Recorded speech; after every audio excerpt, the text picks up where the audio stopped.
You're joining me on the cycle from Rathkeale to Limerick City along the Eurovelo 1 route. This is the 11th video of the sequence of cycling from Kenmare to Limerick along this route, about a distance of about 480 kilometres in all.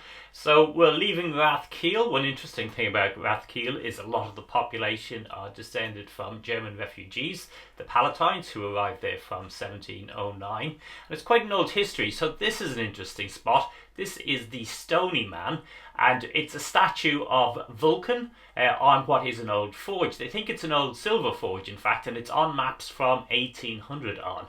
Now, as you're coming down from the Stoney Man, there's this fantastic road of beech trees, which are known as, I think, the dark trees or the dark hedges locally, but they remind me very much of the trees in Game of Thrones, of course, that being up north, and I think they're yew rather than beech trees. But if you can't get up there, and some of them have been blown down, perhaps that'll be a good substitute.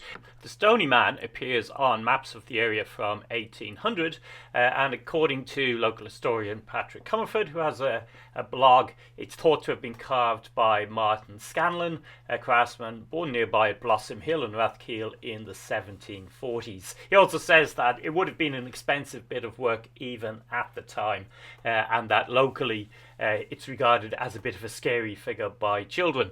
There were silver mines across the road, hence explaining its location perhaps, or the location of the silver forge. As you can see, there's great agricultural land here, and we are now approaching Clonshire. So that's probably a corruption of the Irish for Western Meadow. Anglicisations of names often end up with something that sounds like it's in England, as in Shire, but actually it's from an older Irish term. And this land was owned by the Bishop of Limerick for a very long period of time. And certainly there's a castle here that we're going to pass in a moment that was built in the 13th or 14th century and was probably the bishop's residence, and was held right into, there's the castle there, and was held right into the 1600s.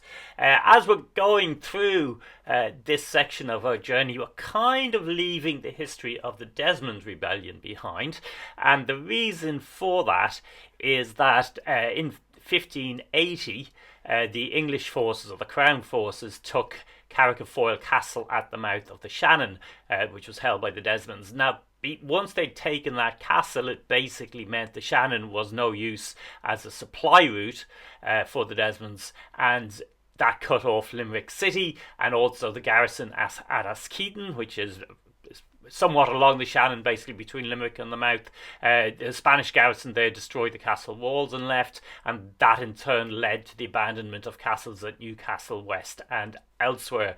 So that's the reason why there's much less history of the Desmond Rebellion here. The thing that also strikes you, of course, going through the landscape, is this landscape is much less defensible. The places where the battles are, there were bogs, there were mountains, there were lots of places to hide out. This is the plain of the Golden Vale.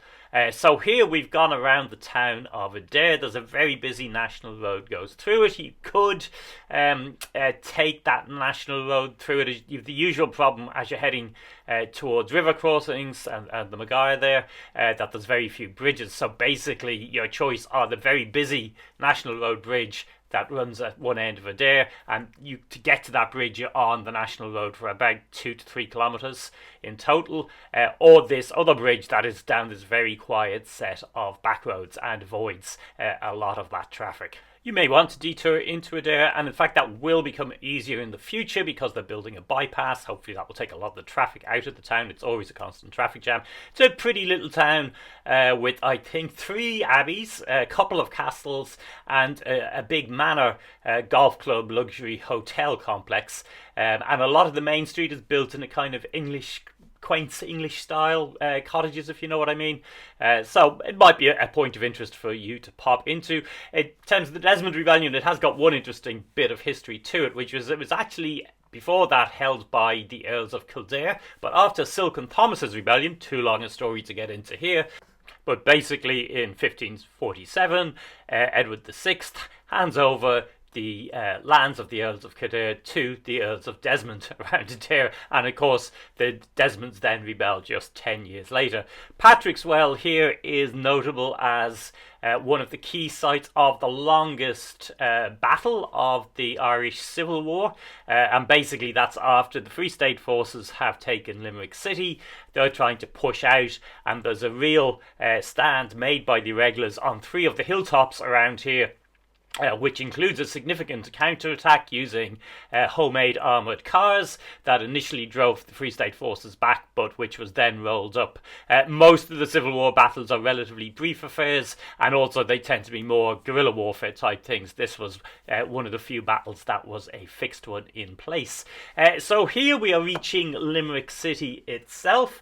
Now Limerick City is probably very old. There's references to some sort of monastic presence around the site to about 1540. I think there's a Ptolemy reference from a map in 180 calling it Rathkeale or something, but otherwise it's a city founded by the Vikings and then taken over by the Anglo-Normans. The old city centre is on an island which is a little bit to the right of here, but now we have reached the Shannon, which is my destination.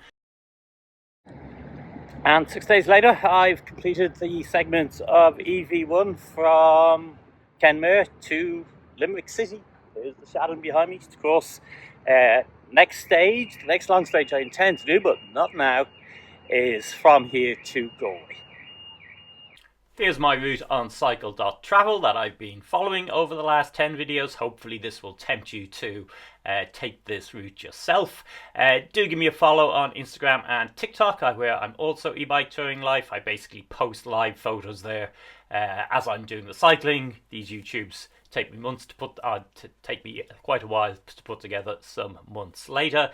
My next trip is also going to be themed on the end point here, which is the Shannon, and that is I'm going to be following the Royal Canal out of Dublin to reach the Shannon, going all the way up to Shannon Pot, and then cycling down to the monastic settlement at Clonshire, and then following the Grand Canal all the way back to Dublin itself. So give the channel a follow if you want to see that. If you want to see more Eurovelo 1 routes in Ireland, check the archive. In particular, I have the section from Westport to Galway City completed at a similar level of detail to what I provided here, and then some of the older videos have segments of Eurovelo elsewhere in Ireland. But thanks for watching, and hopefully someday I'll see you on the road.